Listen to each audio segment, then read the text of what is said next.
Amén. Muy bien, hermanos, vamos a continuar con nuestro estudio del Catecismo Bautista. Estamos en la pregunta 51, que dice lo siguiente. Vamos a leerla, pregunta y respuesta todos juntos en voz alta. ¿Qué se exige en el primer mandamiento? El primer mandamiento exige de nosotros que conozcamos y reconozcamos que Dios es el único Dios verdadero, que es nuestro Dios, y que lo adoremos y glorifiquemos como corresponde. Muy bien, suena un poquito débil, pero al final lo volvemos a decir, así que hay que cargar aire en los pulmones. Muy bien, el primer mandamiento, entonces, tiene una exigencia. Tenemos un Dios, Jehová. Entonces, este primer mandamiento nos exige que conozcamos y reconozcamos a Dios. Hay una pequeña diferencia entre conocer y reconocer, que ahora vamos a meditar. Él es el único Dios verdadero, es nuestro Dios, y por lo tanto debemos adorarlo y glorificarlo y hacerlo de la manera en la que corresponde. Tenemos varias subpreguntas, entonces vamos a tratar de ir bastante rapidito por cada una de ellos, leyendo el versículo que corresponde y breves comentarios. Entonces, ruego por favor que concentren aquí su atención, porque como son muchas, uno va pasando rápidamente, puede haber fácilmente distracciones. Entonces, la primera subpregunta dice, ¿es nuestro deber conocer a Dios? Y la respuesta es sí. Tenemos que conocer a Dios. El texto que aparece allí dice, reconoce al Dios de tu Padre y sírvele con corazón perfecto y con ánimo voluntario. ¿Recuerdan David diciéndole a Salomón lo que debía hacer? Ahora, la pregunta dice conocer y el versículo dice reconocer. Vamos a ver la segunda y luego voy a explicar brevemente eso. La segunda dice, ¿y es nuestro deber reconocerlo? Y la respuesta es sí. Y el Proverbios 3:6 dice, reconócelo en todos tus caminos y Él enderezará tus veredas. Entonces, lo primero tiene que ver con conocer, un conocimiento. Tengo que tener un conocimiento de Dios. Es decir, que por medio de su palabra revelada, yo puedo conocer cómo Dios es, cómo Él se describe a sí mismo. Esto en la teología se llama teología propia. Y en la teología propia se hablan de las, podríamos decir, características o atributos de Dios. Es decir, cómo Dios es, que Dios es, a ver, díganme, características de Dios. Dios es santo, eterno, misericordioso, amoroso, inmutable. Examen de teología propia. ¿Qué más? ¿Todo lo sabe? ¿Cómo se dice? Omnisciente, omnipresente. Bueno, y ahí podríamos seguir, ¿verdad? Entonces, es interesante, importante, conocer a Dios. Tenemos que conocer a Dios, tenemos que saber cómo es Dios. Pero luego lo otro tiene que ver con reconocer. No es solo un conocimiento intelectual, sino un reconocer, que es decir, Él es mi Dios. Esto es identificar de una manera ya más personal. Reconócelo en todos tus caminos. Es decir, yo entiendo que es Dios, mi Dios, cómo Él es, pero también cómo se relaciona conmigo. ¿Estamos reconociendo a Dios en nuestra manera de vivir y de actuar? Dice la siguiente pregunta, ¿deberíamos hacer esto con humilde temor? Por supuesto que sí. Encontramos aquí en Génesis 42 esta expresión, yo temo a Dios, ¿verdad? Los patriarcas, vemos en la vida de Abraham, de Isaac, de Jacob, que había un temor de Dios. Hace poco hablamos de la importancia del temor de Dios. Una persona que conoce a Dios y sabe lo que es su poder, su justicia, y que lo reconoce en su vida, naturalmente va a tener un temor santo, un temor humilde. No toma a la ligera o en broma como Dios es. Dice la siguiente pregunta, ¿deberíamos hacer esto con una sincera confianza?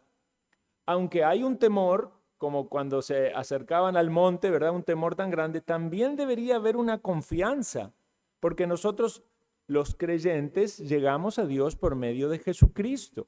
Entonces podemos acercarnos a Él. En ti confío, oh Jehová, tú eres mi Dios. No solamente un humilde temor, sino también confianza. Y la siguiente pregunta dice que deberíamos hacerlo con una completa sumisión. Y la respuesta es sí. El creyente, cuando viene a Cristo, está entendiendo que Jesús es su Salvador, pero también está entendiendo que es su Señor. Algunos hacen esta diferencia y tristemente se desprende de eso un mal mensaje del Evangelio. Algunos dicen así, usted cree en Jesús como su Salvador. Usted venga a Jesús con todos sus pecados y como usted es, crea en Jesús como su Salvador. Ya, Señor no, eso es otra cosa. Después, más adelante en su vida cristiana, usted le va a reconocer como Señor. Esa división no está en las Escrituras. No podemos tener el boleto para ir al cielo sin reconocer el señorío de Cristo y sin someternos a Él. Ahora, no estamos diciendo salvación por obras, ¿verdad? No estamos diciendo usted tiene que someterse a Cristo para ganarse la salvación. No, estamos diciendo que la verdadera salvación, el mensaje del Evangelio, cuando yo estoy reconociendo que Cristo es mi Salvador, también estoy reconociendo que es Señor de mi vida y tengo que amoldar mi vida a lo que Él me dice en su palabra. Claro, esto no pasa instantáneamente y aún en la vida del creyente muchas veces va a haber necesidad de seguir cambiando cosas y creciendo, pero uno lo reconoce como Señor y por lo tanto hay una sumisión a Él. Si alguien está en abierta rebeldía o insumisión hacia Dios, debería dudar de su salvación. Siguiente dice, ¿deberíamos reconocer a Dios como nuestro Dios? Obviamente sí. Este dirá, yo soy de Jehová, profecía de Isaías. Así es como el pueblo de Dios se identifica, ¿verdad? Somos de Dios, creemos en Dios, no negamos el nombre de Dios. ¿Debería reconocerlo como el único Dios verdadero? Y la respuesta es sí. Usted sospeche de aquellos que dicen que hay muchos caminos para llegar al cielo, porque no están entendiendo de que solamente por medio de Jesucristo alguien puede ser salvo. Si alguien dice, le preguntaban una vez a uno de estos telepredicadores muy famosos y, ¿verdad?, millonarios de la prosperidad, le dijeron, ¿puedes decir que solamente los cristianos van a ser salvos? ¿Y qué pasa con los budistas y los musulmanes y empezó este predicador, ¿verdad?, de Joel Osteen, ahí a dudar, de decir, bueno, usted sabe que hay muchos caminos. No. Eso es no tener el Evangelio con un claro entendimiento, ¿verdad? Eso es pensar, entonces, de que hay muchas maneras de obtener la salvación.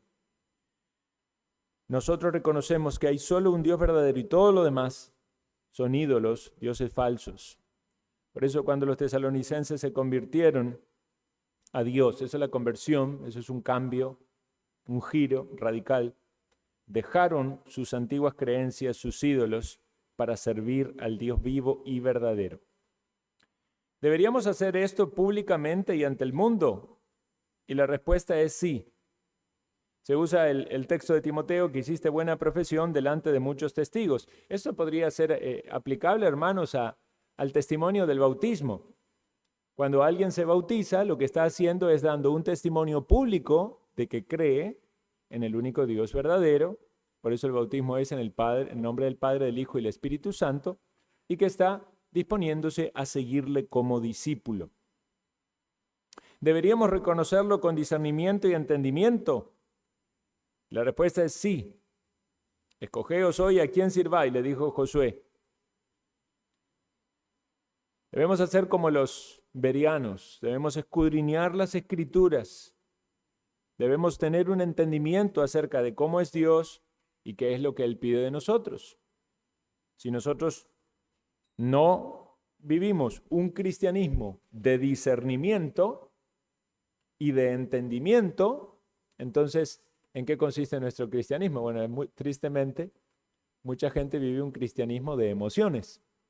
Llega a la iglesia porque siente emociones bonitas en la interacción con las personas y el afecto y el amor con los hermanos, y cuando empieza el culto son emociones, es música, es la música, ¿verdad? Y el predicador que motiva sus emociones.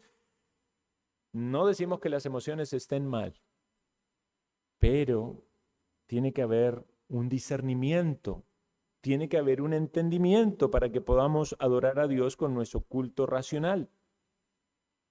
¿Deberíamos reconocerlo con alegría y sin remordimientos? La respuesta es sí. El texto de Hechos, capítulo 16, 34, dice: llevándolos a su casa, les puso la mesa y se regocijó con toda su casa de haber creído a Dios. Encontramos en las Escrituras varios pasajes de conversiones, la conversión del carcelero de Filipo, la conversión de Lidia, la conversión de varios a lo largo del libro de los Hechos, donde inmediatamente se veían esos frutos de ser un cristiano. Recibían a los predicadores en sus hogares. Si estaban heridos, los socorrían. Si tenían hambre, los alimentaban. Era la manifestación de ese cambio. Eso se puede hacer con gozo, con alegría. Es el fruto espiritual. Siguiente dice: con sinceridad y sin engaños. Tristemente hay personas que simulan una conversión o que se autoengañan a sí mismos pensando que son convertidos y no lo son. Un caso de eso es el ejemplo de Simón en el libro de Hechos, que antes se dedicaba a la magia y él manifestó haber creído, pero después salió, ¿verdad?, con algo terrible. Salió con esa idea de que podía comprarle a los apóstoles el poder, ¿verdad?, para que obre el Espíritu Santo. No. El engaño, la sinceridad, el engaño es un pecado terrible. Dios ve el corazón. Por eso nosotros debemos procurar entregar a Dios nuestro corazón. Dios sabe si hay engaño. Me encanta ese coro que dice: yo quiero ser cristiano de corazón. Vean, no lo hace un cristiano venir a la iglesia todos los domingos. No lo hace un cristiano cantar canciones. No lo hace un cristiano ni tener una Biblia.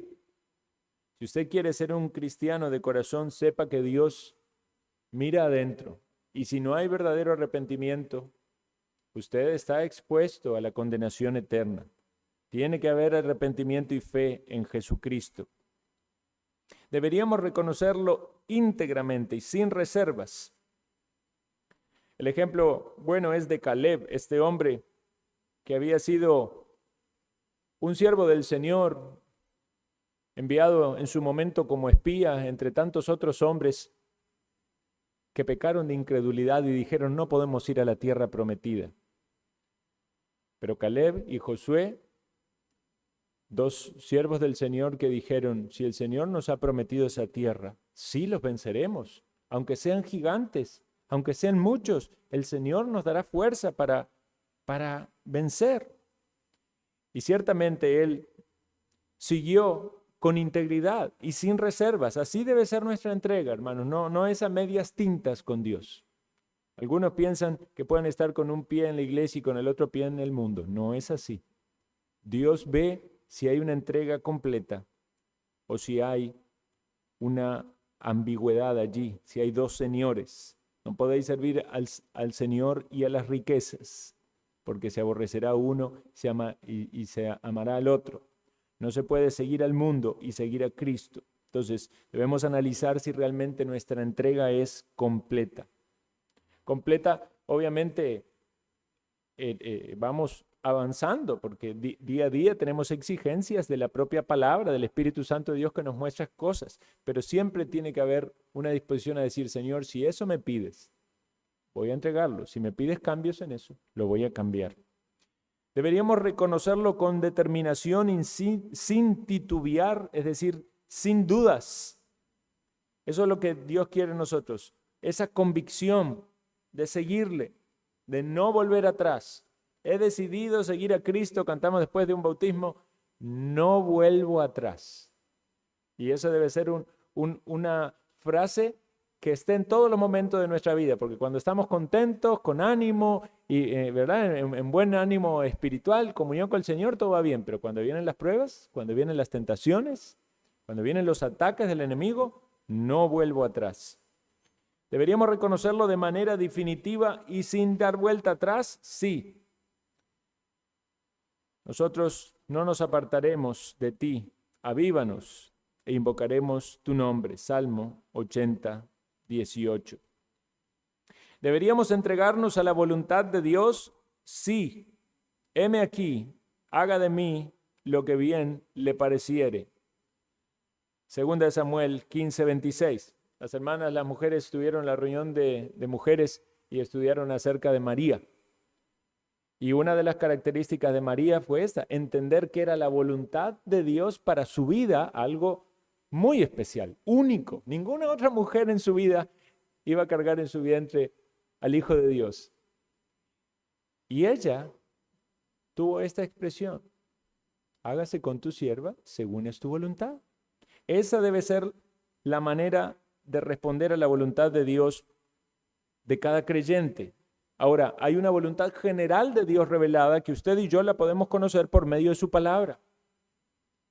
Y que cualquier hermano puede venir y decirle, ve hermano, usted quizás no está andando ordenadamente, porque la voluntad de Dios dice, la palabra de Dios dice esto. O sea, cuando hay un pecado notorio, cuando hay un desorden. Pero hay otras cosas que tienen que ver con la voluntad de Dios específica para usted. Es lo que Dios está pidiendo de usted. No tenemos en la Biblia específicamente ciertas cosas en cuanto a nuestro servicio o en cuanto a nuestra función o utilidad en este mundo. Es lo que Dios quiere para usted. Cómo Dios quiere que le sirva. ¿Qué es lo que tiene que hacer? Hay principios y hay guía de la palabra de Dios que nos ayudan. Pero en algunos aspectos hay decisiones que necesitamos, específicamente la guía del Espíritu Santo para hacer su voluntad. ¿Deberíamos rendirnos a su gobierno? Es decir, que Dios nos gobierne. Por supuesto que sí. Antes el pecado estaba en el trono, pero cuando vino Cristo, el pecado ya no reina más. Por eso dice la Escritura, no reine el pecado en vosotros, porque ya hay otro rey, tenemos a Cristo. ¿Deberíamos consagrarnos a su servicio? Claro que sí, somos siervos del Señor, eso vimos cuando hablamos de los esclavos. Someteos a Jehová y servidle. Lo debemos hacer con un corazón entregado y dispuesto. ¿Y tiene Dios un derecho justo a todo esto? Y dice Primera de Crónicas 29, 14, pues todo es tuyo y de lo recibido de tu mano te damos. Ese pasaje obviamente habla de las dádivas que el pueblo hacía hacia Dios para la construcción del templo, para la obra de Dios. Pero la realidad es que Dios tiene derecho sobre todas las áreas de nuestra vida. Él tiene derecho, Él es nuestro creador y Él es nuestro redentor. Y debemos reconocer eso para poder estar en paz con Él. Si estamos aferrándonos de áreas de nuestra vida, de cosas que no le queremos entregar a Dios, va a haber conflicto, porque Dios ya nos ha comprado, somos suyos. ¿Es suficiente que nos consagremos de manera verbal? Y la respuesta es no. Ofreced a Dios sacrificios a Dios, pagad tus votos al Altísimo. Había un predicador que decía, el cristiano nunca es más mentiroso que cuando está en la iglesia y canta. Y yo creo que tenía algo de razón, porque muchas veces en nuestras canciones estamos haciendo promesas a Dios, que no las tomamos con tanta seriedad. Entonces debemos pensar lo que cantamos, la frase de lo que cantamos, y realmente considerar si nuestra voluntad va detrás de eso.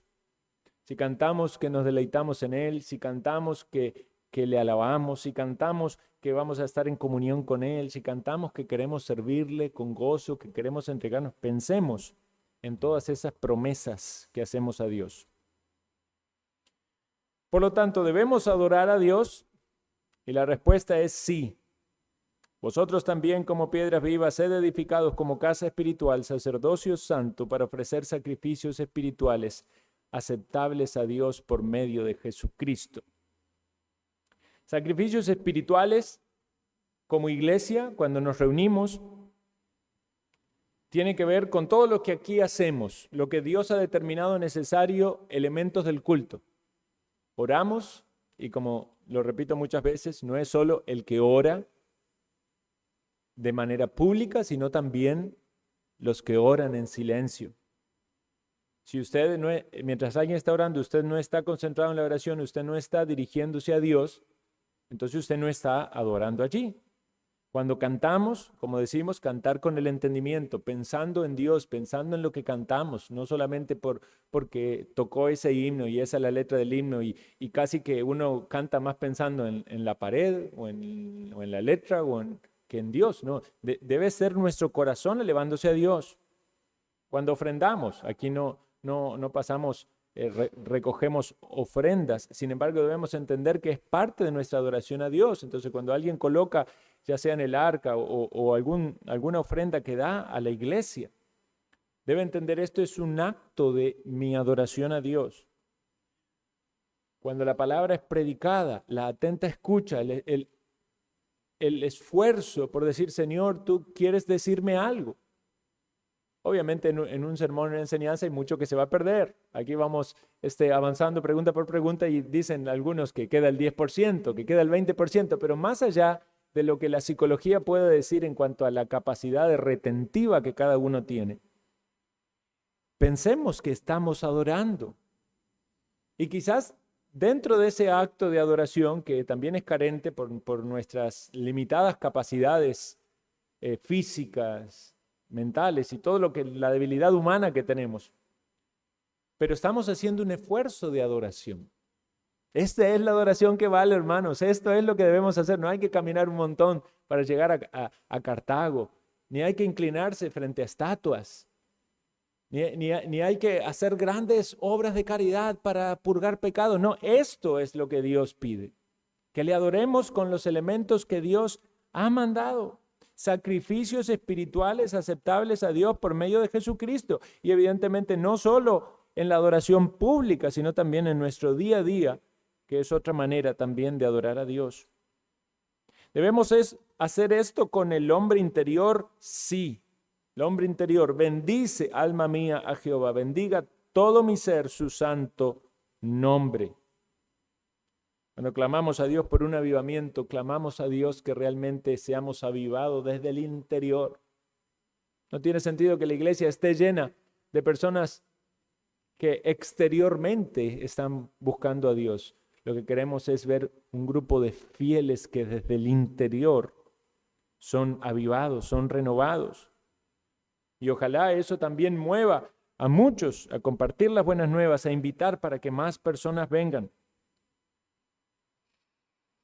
Por tanto, debemos,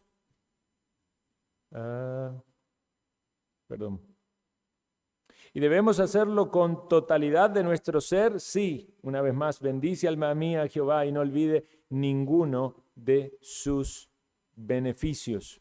¿Debemos hacer esto mirando hacia Cristo? La respuesta es sí. Los traeré a mi santo monte y los recrearé en mi casa de oración. Sus holocaustos y sus sacrificios serán aceptos sobre mi altar. Todos esos sacrificios, los que habla allí la profecía de Isaías, no eran de animales y sacrificios en el altar físico o material. Está hablando de esta adoración espiritual. ¿Debemos hacerlo con la ayuda del Espíritu? Sí, para que os dé conforme a las riquezas de su gloria, fortalecidos con el poder en el hombre interior por su Espíritu. Por eso la necesidad de orar. ¿Por qué oramos? Porque no es en nuestras fuerzas, es en el poder de su Espíritu. No es con espadas, no es con ejército, es con tu Santo Espíritu, decía aquella antigua canción que es un versículo también. Lo único que puede transformar el corazón es el Espíritu de Dios. Puede hacer que alguien que está muerto en sus delitos y pecados venga a la vida. ¿Debemos hacerlo conforme a sus mandamientos? Sí, pues en vano me honran enseñando como doctrinas mandamientos de hombres. Debemos entender los mandamientos y la ley de Dios, por eso estamos estudiando su palabra en ese aspecto. Deberíamos glorificar a Dios, es decir, reconocer su gloria, darle a Él gloria, darle honra. Glorificad pues a Dios en vuestro cuerpo y en vuestro espíritu, los cuales son de Dios. Deberíamos glorificar a Dios por medio del prestar constante atención a sus ordenanzas.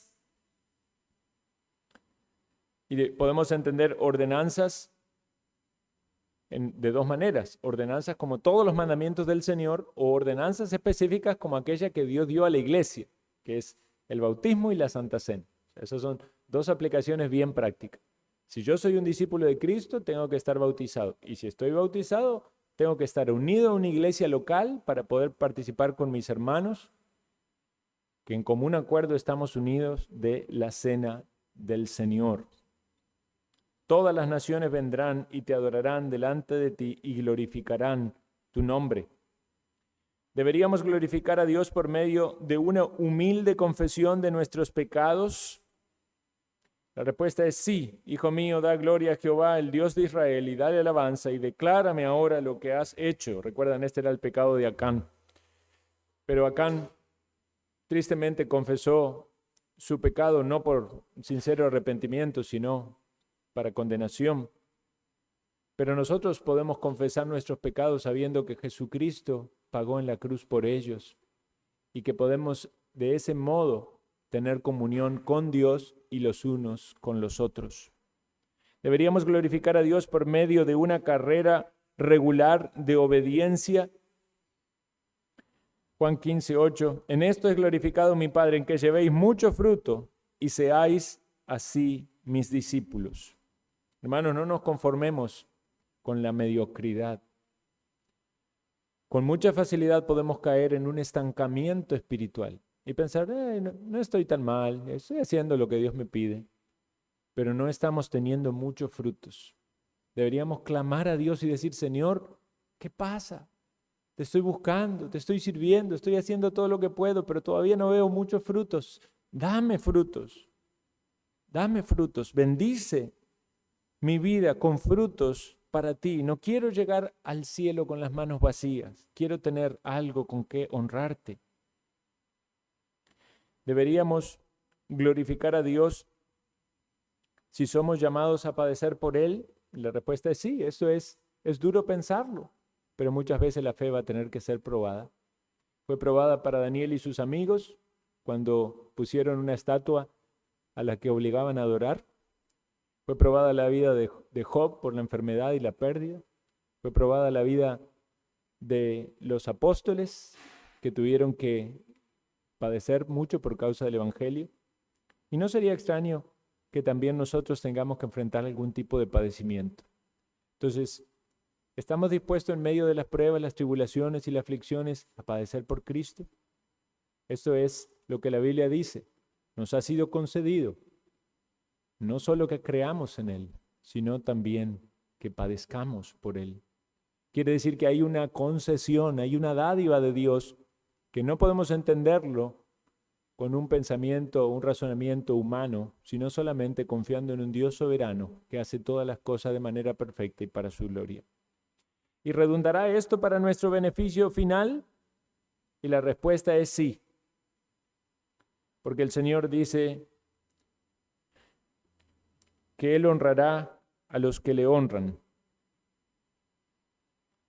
Si nosotros lo reconocemos al Señor delante de los hombres, Él también nos reconocerá delante de su Padre. Que el Señor sea glorificado en nuestras vidas al considerar todas estas preguntas y respuestas. Vamos a finalizar leyendo juntos pregunta y respuesta. ¿Qué se exige en el primer mandamiento?